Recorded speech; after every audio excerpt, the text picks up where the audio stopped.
A qualquer hora, estamos consigo. 91.6 Alto FM.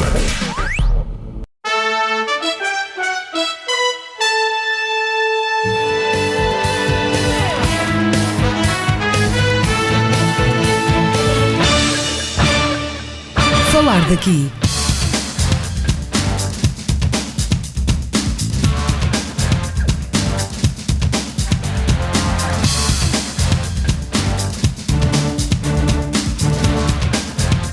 Falar daqui, a região em foco. Boa tarde, estamos entre duas datas que marcam a história do país e das sociedades modernas. Comemorou-se já o 25 de Abril, que ficou para o país como o Dia da Liberdade, e segue-se outra data da história, o dia 1º de Maio, feriado do Dia do Trabalhador. O primeiro assinala em Portugal o fim de uma ditadura e a entrada em democracia, e o segundo que assinala uma etapa na defesa dos direitos de quem trabalha.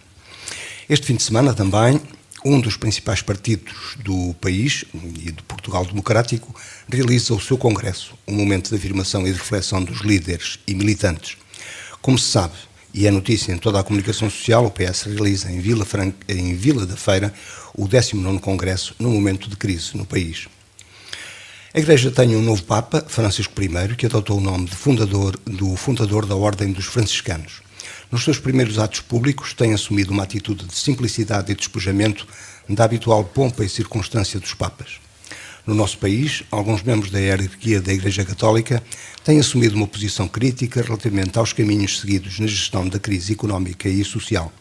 Ontem mesmo, num canal de televisão, Dom Manuel Martins, que foi bispo de Setúbal, afirmou, e citamos, "Nós vivemos numa ditadura do medo e precisamos de outro 25 de Abril, mas a fazer de nós uma sociedade consciente e responsável." E citamos, como disse. São 3 temas que pretendemos ver comentados pelo nosso convidado de hoje, José Marcos Fernandes, professor universitário e que, pelo conhecimento que todos têm dele, dispensa mais apresentações. Boa tarde, obrigado por ter vindo e por ter aceito assim um convite tão em cima da hora. 25 de Abril teve também manifestações aqui em Vieira do Minho, as chamadas comemorações oficiais a que esteve presente. Muito boa tarde a todos e muito obrigado, José Luís, por este convite e pela escolha deste menu, desta ementa para este programa Falar Daqui. Falar Daqui, que é uma mensagem para todos os nossos amigos vieirenses que saudamos e a quem desejamos um bom domingo e uma boa semana naturalmente. Relativamente a estes acontecimentos que...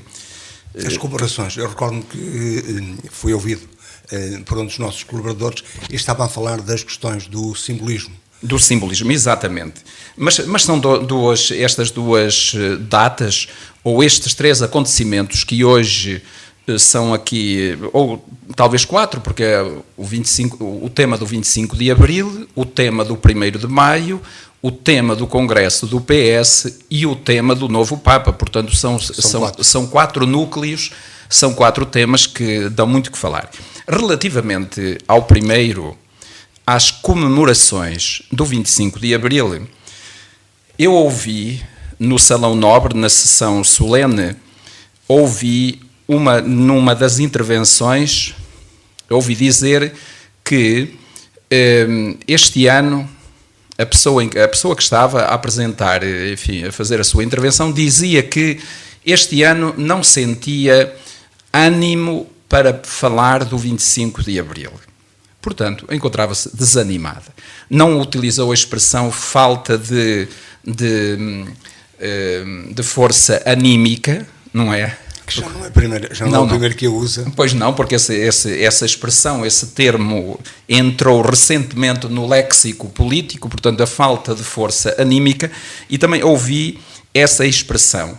E, de facto, penso que muita gente teve esse mesmo sentimento, de um certo desencanto e quase uma inibição, um incómodo de falar do 25 de Abril. De qualquer maneira, nas grandes cidades, particularmente Lisboa Sim. e Porto, foram das grandes manifestações este ano. Exatamente. E eu penso que com toda a razão e com toda a pertinência, pelo seguinte, as comemorações são atos simbólicos. E eu recordo-me que ocorreu-me quando fui ali interpelado na praça sobre o significado, sobre esta comemoração, ocorreu-me de facto imediatamente esta palavra símbolo. E muitas vezes não pensa nisso, mas a palavra símbolo significa um objeto que une duas partes. Portanto, a palavra símbolo é uma palavra de origem grega e o símbolo era um objeto que dois contratantes, duas pessoas queriam fazer um pacto, partiam o pau, a vara ao meio e cada uma ficava com a sua parte. Isso era o símbolo, isso significava que o acordo, o pacto, o contrato, e portanto essas pessoas ficavam vinculadas por este compromisso. E o que acontece no 25 de Abril, como símbolo, como ato simbólico, é de facto uma vinculação, da geração atual à geração que fez o 25 de Abril e às gerações que vieram depois do 25 de Abril. Portanto, eu acho que a celebração, a comemoração de uma data como esta tem todo o significado, precisamente porque é um fator de união, de vinculação e... Mesmo muitas vezes não seja entendido, sobretudo pelos mais jovens. Exatamente. Mas isso terá à escola alguma responsabilidade. Pois, exatamente, eu também já posso fazer um comentário aí sobre isso. É que eu recordo-me do fim do filme, Os Capitães de Abril, e há uma frase que nunca mais esquecerei, que é a frase exatamente do protagonista do filme, desse jovem que para muitos é um símbolo dos ideais do 25 de Abril, e o capitão Salgueiro Maia, no fim do filme, diz isto: eu sei que me vou perder na noite da história. Esta frase de um capitão de Abril dizer o meu destino é perder-me, é ficar perdido na noite da história, digamos que antecipa, de certo modo, um risco que pode acontecer, que é o risco do esquecimento. Curioso, deixe-me só. Num livro que eu recentemente li, que também é de histórias contadas por alguém que as vive e que as conta, numa visita a um dos campos de concentração, antigos campos de concentração nazis, encontra lá uma frase de alguém que escreveu assim: eu passei por aqui e ninguém vai contar a minha história. Pois. Salgueiro Maia tem esse medo. Exatamente. É o medo do esquecimento. Ora bem, e isso é de facto... é grave, porque a memória é um dever. Cada um de nós, individualmente e coletivamente, tem esse dever, o dever da memória. A memória também é a identidade. É a identidade e no fundo, lembrar para que a tragédia não se repita. Não é? Por exemplo, em Espanha há um movimento contra el olvido. Contra el olvido, isto é, contra o esquecimento da tragédia que foi a Guerra Civil de Espanha em 1936-1939. E ainda há quem procure justiça hoje até. Exatamente, porque, enfim, esse dever da memória também é um ato de justiça, não é? Mas, José Luís, relativamente àquela questão que estava a pôr, que as novas gerações...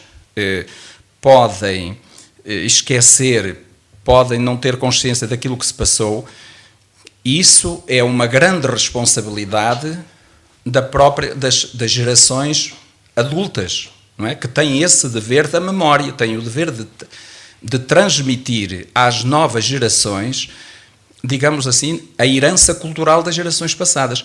Na segunda-feira passada, no dia 22, exatamente, fui convidado para ir a uma escola de Braga, à escola Dr. Francisco Sanches, chama-se agora Agrupamento de Escolas Dr. Francisco Sanches, e fui lá com um colega, enfim, também da universidade, o professor Fernando Machado, e o professor Fernando Machado estava no quartel das Caldas da Rainha na noite de 25 de abril. E por isso, interessante, eu estava em Lisboa, portanto, ele estava na partida dos militares da Escola Prática de Cavalaria das Caldas da Rainha. Escola Prática de Cavalaria Santarém. Santarém. E, portanto, aquilo deve ser artilharia ou por aí assim. Em Caldas da Rainha Sim. era infantaria. Infantaria. E era o número 5. Exato. E por acaso ele não partiu porque teve que ficar com outra missão. Mas eu estava em Lisboa e assisti no Largo de Camões, não estive no Terreiro do Paço, mas assisti no Largo de Camões à chegada das forças militares comandadas pelo Salgueiro Maia, e pude ver uma coisa maravilhosa. Se calhar, enfim, estamos aqui a antecipar outras coisas. É uma coisa maravilhosa que foi ver as tropas comandadas por Salgueiro Maia no Largo de Camões em movimento para o Largo do Carmo.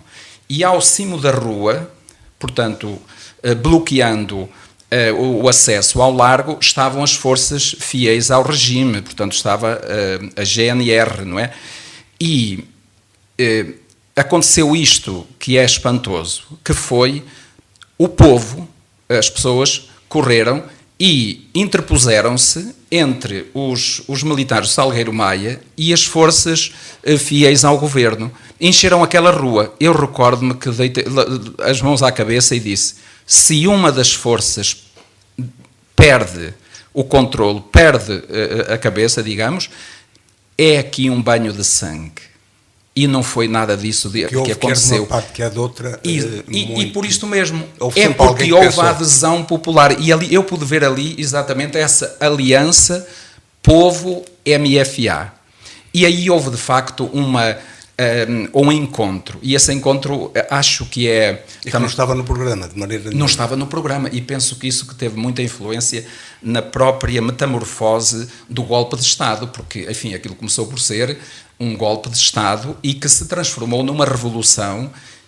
E, enfim, os intérpretes consideram que por isso mesmo, pelo facto de haver uma adesão do povo a essa iniciativa dos militares. Movimento, sobretudo os líderes procurados, não os líderes que executaram, mas os líderes procurados, nomeadamente o general Spínola, tinha mais uma ideia da continuidade propriamente. Exatamente, e portanto foi essa participação, essa adesão popular que concorreu para que o destino daquela intervenção militar tivesse o destino que teve e se tivesse transformado de golpe de Estado em revolução, isto é, numa transformação profunda. Mas estava a dizer que nessa escola Francisco Sanches, os alunos, e eram pequenos, eram do segundo ciclo, 5º e 6º anos, um grupo cantou o Grândola Vila Morena,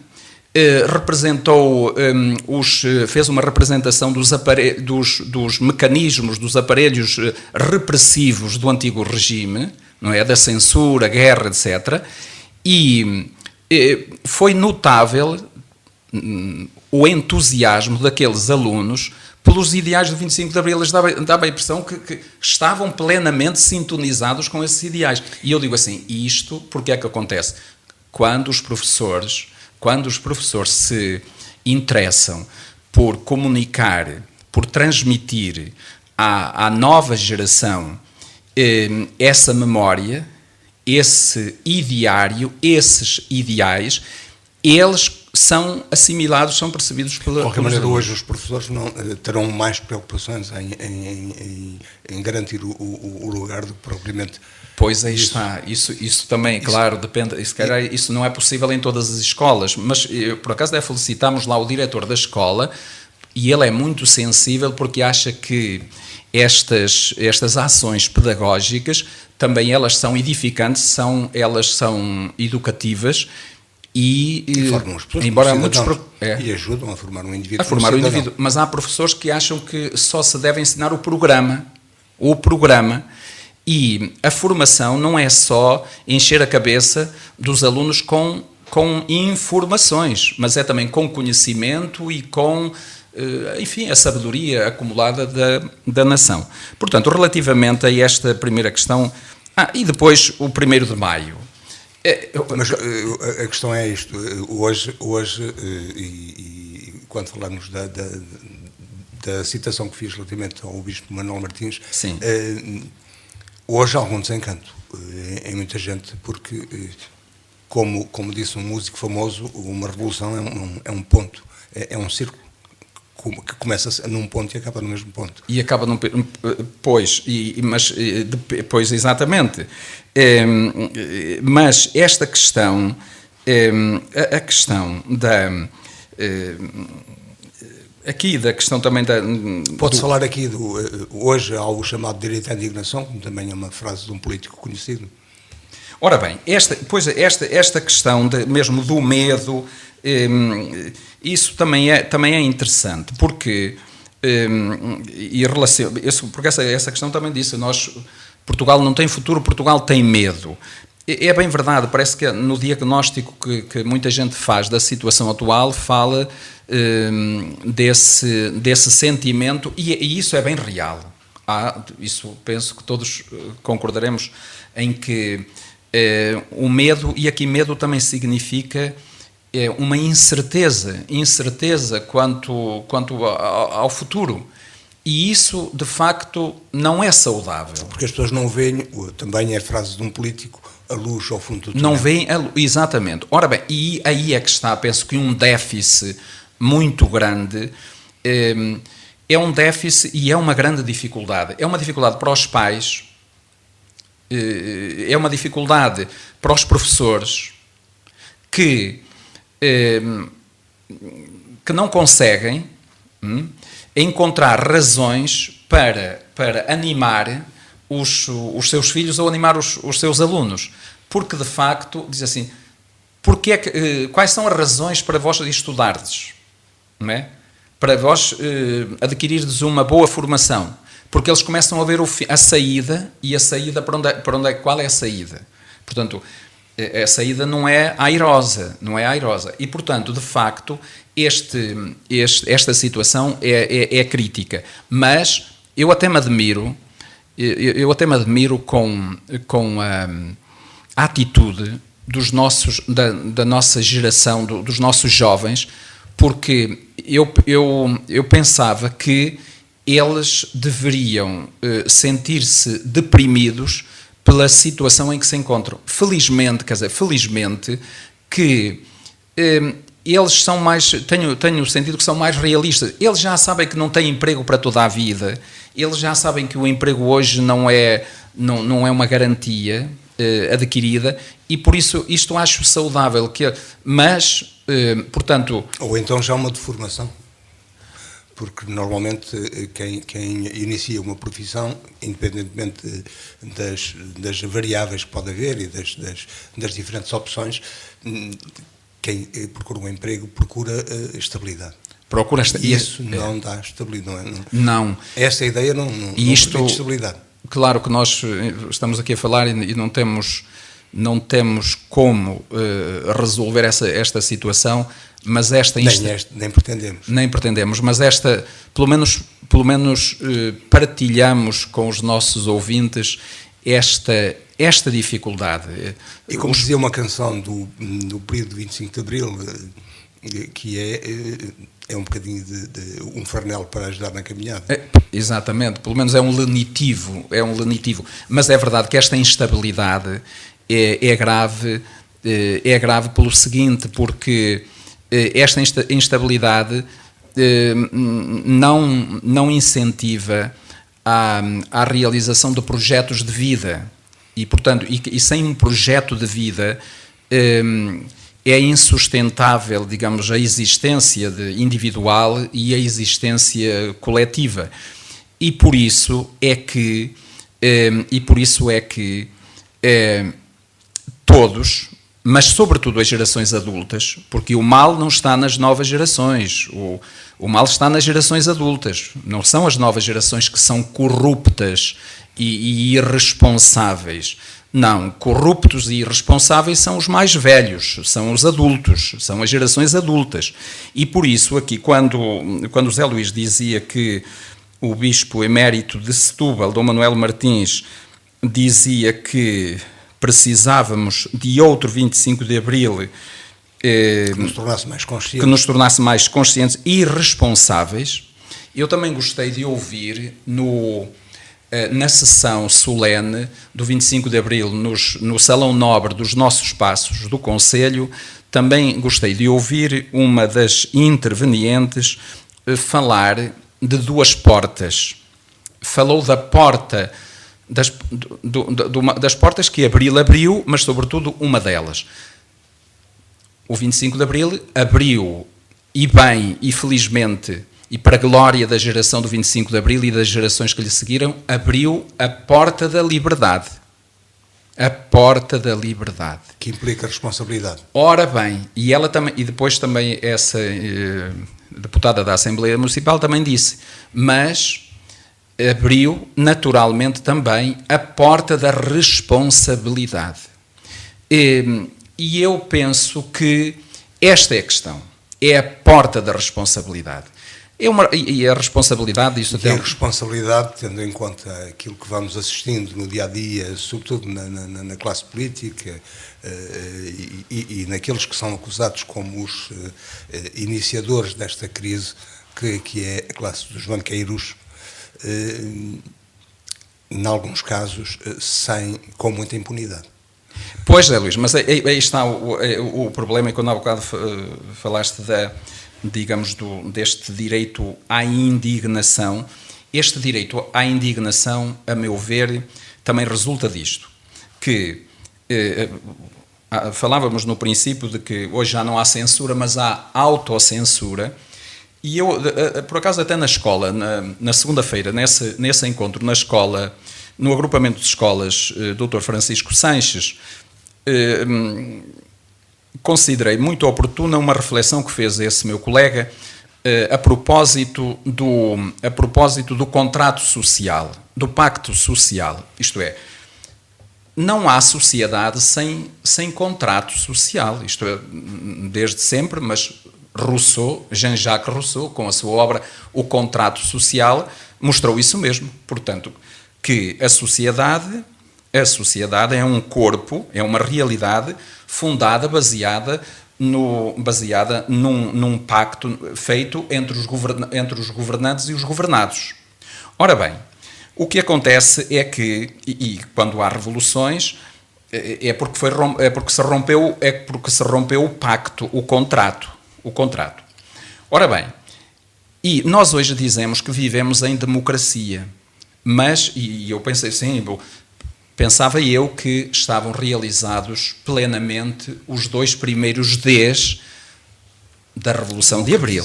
Desenvolver. A descolonização e a democratização. A democracia. E depois vivíamos em plena democracia. Ora, não é verdade. Nós não estamos a viver em democracia. Formalmente, mas realmente já não estamos a viver em democracia porque o contrato, o pacto que fundamenta a sociedade foi rompido.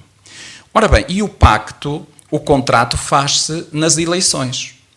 Os governantes, os eleitos, são escolhidos na base de um contrato, isto é, de um programa que apresentaram aos eleitores, não é? Aos governados. E é na base, e quando o ato eleitoral, quando as pessoas escolhem os seus governantes, é precisamente para que eles cumpram aquilo que prometeram. Ora, a partir do momento... Só que hoje as campanhas eleitorais são feitas com base em marketing e não em discussão de projetos e ideias. Mas, de qualquer modo, os partidos apresentam-se ao eleitorado com um programa. Com chavões. Com chavões, mas também promessas, não é? Também promessas. Ora bem, mas se num dado momento, depois chegando ao governo, as promessas não são cumpridas, automaticamente está denunciado o contrato e, por isso, os cidadãos podem rebelar-se contra os governantes. E, portanto, a indignação é assim justa. Mas, de facto, penso que não tem havido uma reflexão sobre esta questão. o pacto social, o contrato social foi posto em causa, foi rompido. E isso devia fazer pensar e corar de vergonha os eleitos, os governantes. Porquê? Porque eles sabem que não há democracia sem contrato, sem pacto social. Se o pacto... Mas não podemos respeitar o pacto, não podem respeitar o pacto, então denuncia-se e vamos fazer um novo contrato, um novo pacto. Portanto, isso significaria aquilo que, e passamos para a fase seguinte, ou para o assunto seguinte, que é a tal alternativa ou alternância que tem acontecido no país, e este fim de semana dizia eu, e com correção, que decorre o 19º Congresso do Partido Socialista. Sim. Ao olharmos os números, o que nós vemos é que num partido que tem mais de 80 mil militantes, ativos são metade, são 50%, são 43 mil. Se formos aos grupos etários, 61% dos militantes têm entre 35 e 64 anos. Os mais jovens, 18 aos 35, representam 20,7%. E os de mais de 65 anos são quase tantos, em percentagem, e portanto em números, 18,2%. Sim. Isto é o espelho de uma organização.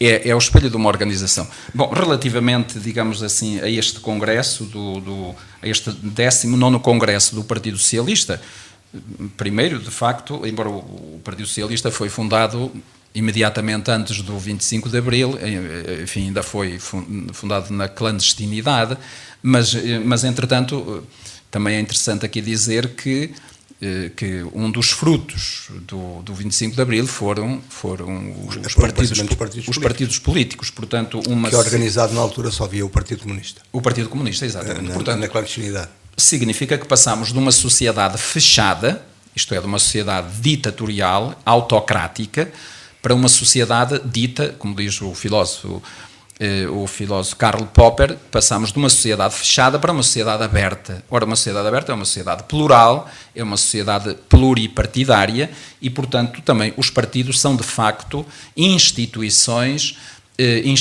geradas por essa revolução do 25 de Abril. Os partidos, olha, e o poder local, que também, mas não é hoje o tema disso. Relativamente... E são indispensáveis numa sociedade democrática. É verdade. Agora, relativamente a esta... Embora não sejam únicos, não é?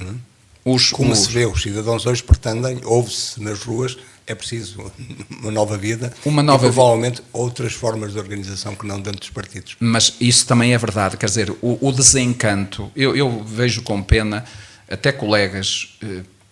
professores que não veem a televisão, não veem os comentários políticos e não são pessoas ignorantes, mas não querem saber dos partidos políticos. Portanto, estão desencantados com o comportamento dos partidos políticos.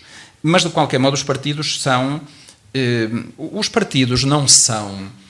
não são instituições, não são realidades independentes da sociedade.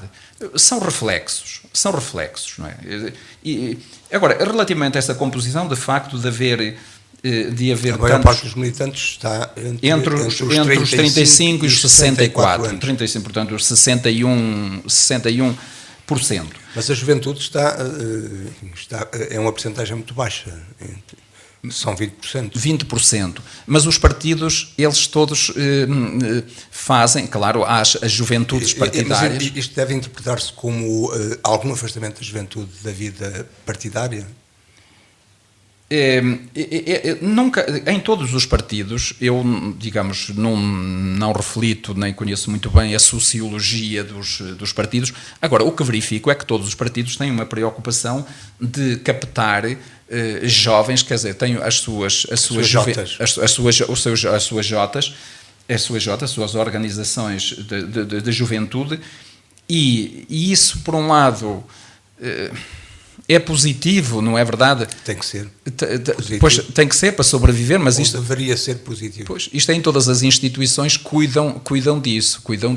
O que é que muitas vezes isto são quase cerejas no bolo, quer dizer, são objetos de adorno, e depois também tem isto de perverso, ao meu ver, quer dizer, são escolas de formação também que muitos consideram com vícios Mas isso porque houve desvirtuamentos.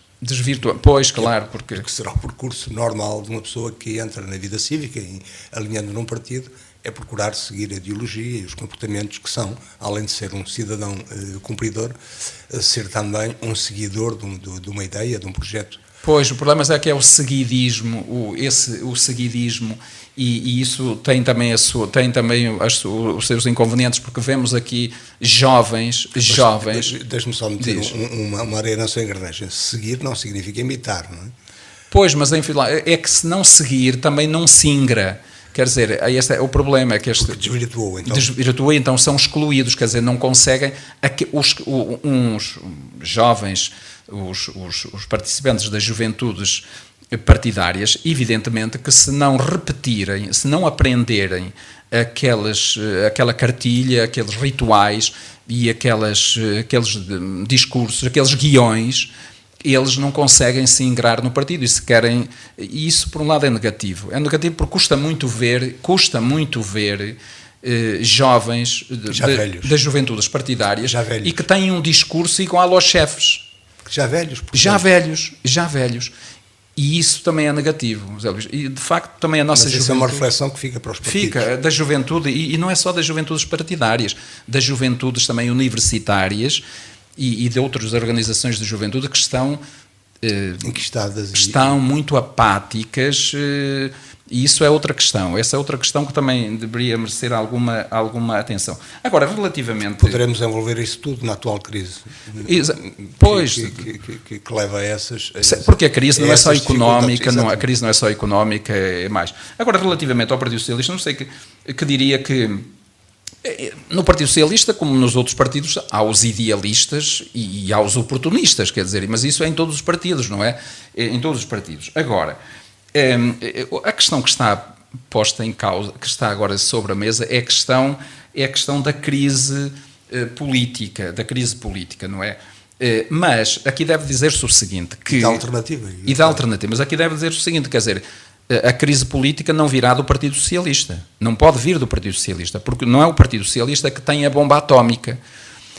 Quem tem a bomba atómica é o Presidente da República, é o Passos Coelho e é o Paulo Portas. Portanto, qualquer um... São os líderes dos partidos da coligação. E da maioria, portanto. Se houver uma crise política, essa crise política só pode vir daí, não pode vir do Partido Socialista. Agora, o Partido Socialista ultimamente tem adotado uma atitude de maior firmeza, não é? Relativamente à maioria e relativamente à ação governativa. E esta firmeza já está a dar resultados positivos, porque já o Primeiro-Ministro já começou a convidar o principal líder da oposição para conversações, não é? Portanto, para discutir a chamada agenda para o crescimento, e também agora uma carta que foi enviada, não pelo Primeiro-Ministro, mas pelo Ministro Adjunto, que foi mandada pelo novo Ministro Poiares Maduro aos socialistas para um encontro com um tema que era a agenda para o crescimento, ou memorando para o crescimento. Essa expressão, memorando para o crescimento, parece-me que é uma expressão do Ministro da Economia, do Ministro do Álvaro Santos Pereira. É curioso que ele utiliza a expressão memorando para o crescimento. E isto, pelo menos simbolicamente, significa um certo afastamento, um afastamento simbólico do programa, do memorando da Troika, porque é um memorando para o crescimento, E, portanto, há esse aspecto. De qualquer maneira, em Portugal, a Troika, aquilo que se convencionou chamar a Troika, condicionou mais o país, o compromisso assumido, condicionou mais o país do que, recentemente, fala-se nisso, até porque vai haver eleições em breve lá também na Islândia, onde o memorando foi assumido pelos próprios governantes do país, independentemente da vontade dos devedores ou dos credores. Na Islândia? Exatamente. Portanto, nessa altura também tentaram impor um memorando que não foi aceito, foi apenas aceito o compromisso de pagar a dívida. Pois, aí está. E essa é outra questão, e também aqui na nossa comunidade política, também vemos, e cada vez mais críticos, digamos assim, do sentido e do poder desses organismos, não é? desses técnicos, que não estão muito interessados no diálogo e não estão interessados em encontrar boas soluções. E o Partido Socialista o que tem dito é o seguinte: o Partido Socialista repete, que está empenhado nas metas estabelecidas pelo memorando, mas não está de acordo com os caminhos. E penso que isto devia ser um motivo, a meu ver, salutar de reflexão e de consenso entre o governo e a oposição. Dizer assim, pronto, então se estamos de acordo nas metas, porque é que nós não nos devemos sentar à mesa e encontrar os melhores caminhos, ou os caminhos possíveis, consensuais, para lá chegarmos? Mas parece que não autorizam nem sequer a discutir os caminhos. Tem que ser assim, tem que ser custo que custar. É para ali que vamos. Sim, mas por onde vamos? Temos que subir um Penedo? Não podíamos talvez contornar o Penedo para chegarmos lá? Portanto, a questão dos caminhos também acho que é importante.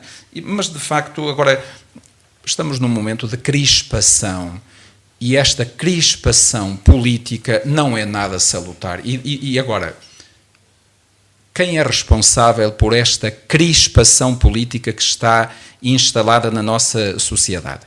Quem é responsável por esta desunião? É que a desunião é perversa. O que é que levou à queda da Primeira República? Foi exatamente esta desunião, este conflito partidário. E que era quase permanente. Era quase permanente. E por isso, nós já vamos com 39 anos da Segunda República. Vamos então, e na expectativa de que os tempos possam vir a ser melhores, vamos então ao último dos temas, que é também um novo caminho que se iniciou com a eleição do novo Papa no início do mês passado. E que trouxe, eu disse, e é evidente, traz aparentemente, pelo menos, um novo comportamento do Papa nos atos públicos. É muito curioso, porque é muito curioso isto. É curioso, interessante, o encanto que a eleição do novo Papa causou, digamos, em todo o mundo.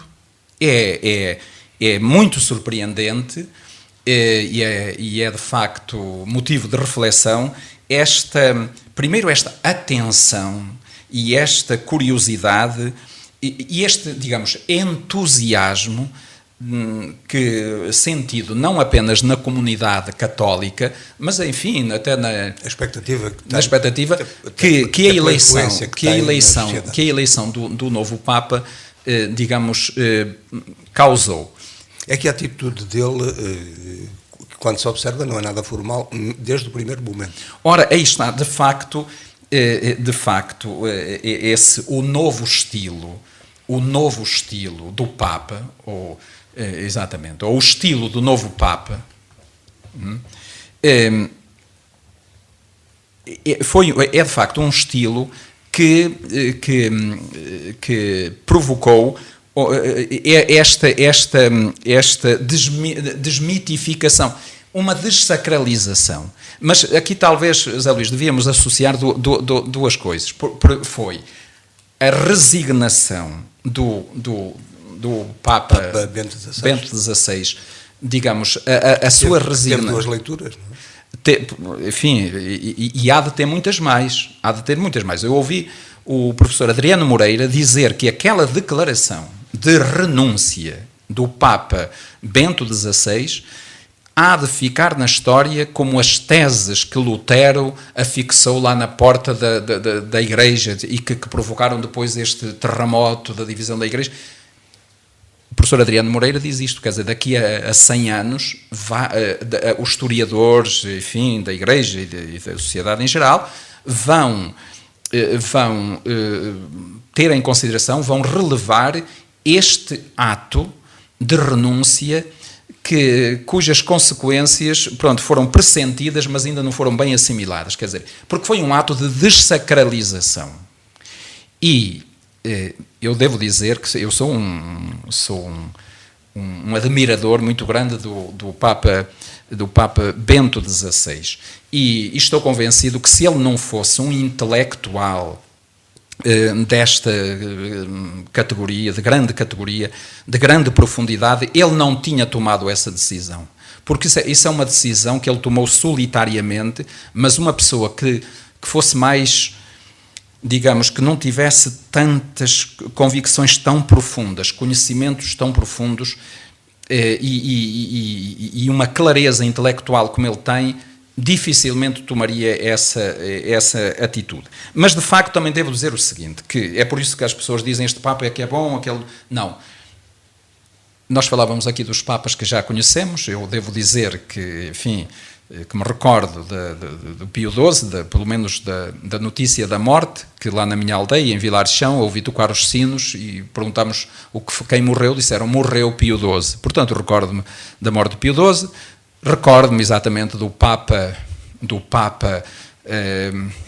iluminado que veio depois, o Papa João XXIII, que dizem que tomou a decisão de convocar um concílio quando estava a fazer a barba. Estava a fazer a barba e diz, vou fazer um concílio.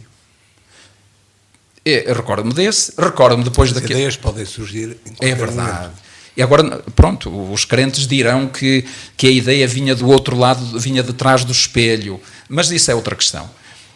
Depois, recordo do Paulo VI, naturalmente, que teve que seguir e teve também um pontificado difícil, depois do João XXIII, que enfim, convocou o concílio, que muitos consideraram que foi um terremoto, o terremoto do concílio, e depois o Paulo VI, depois veio aquele, enfim, Papa que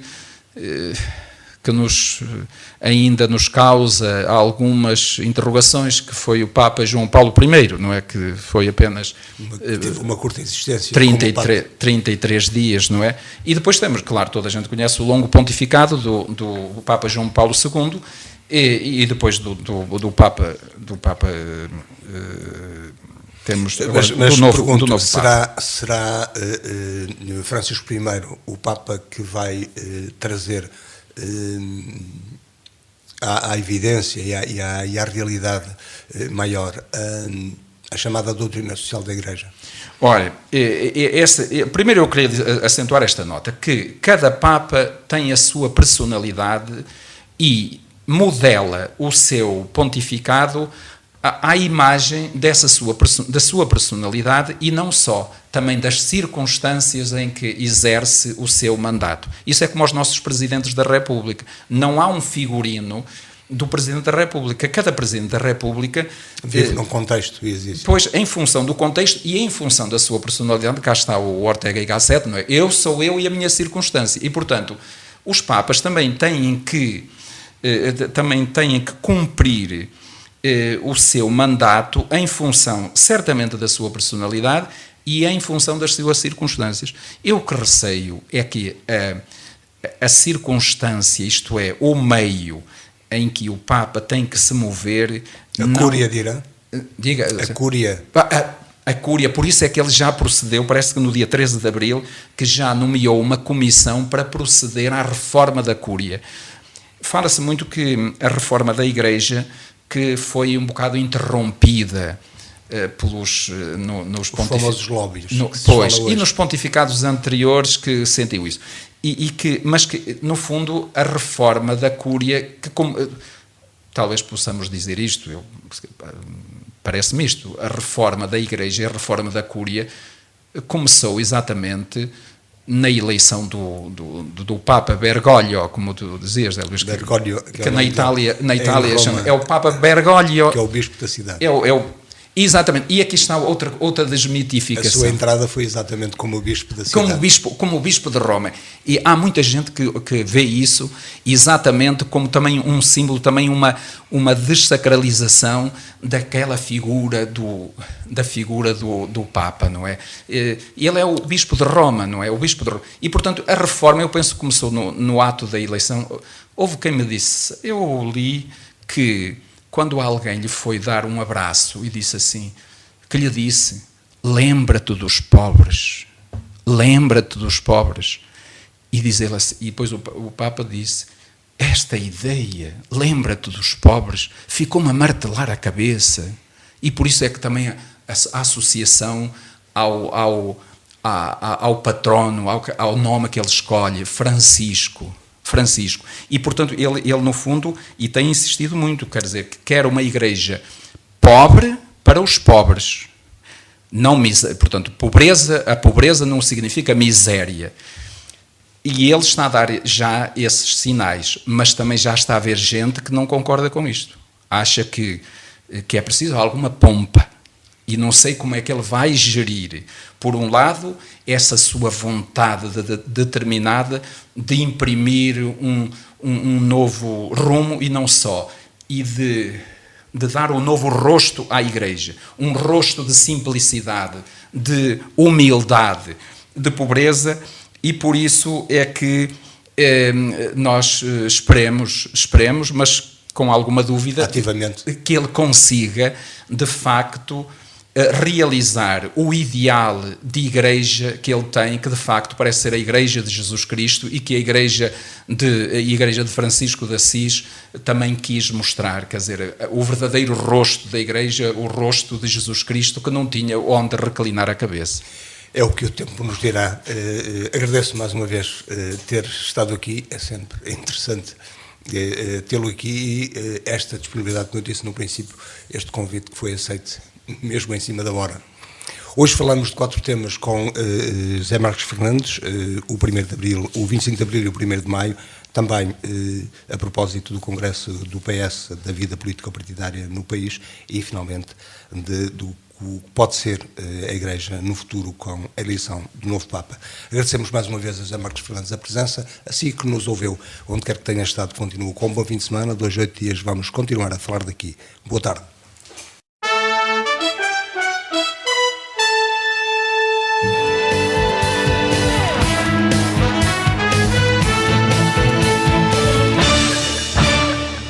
Falar daqui.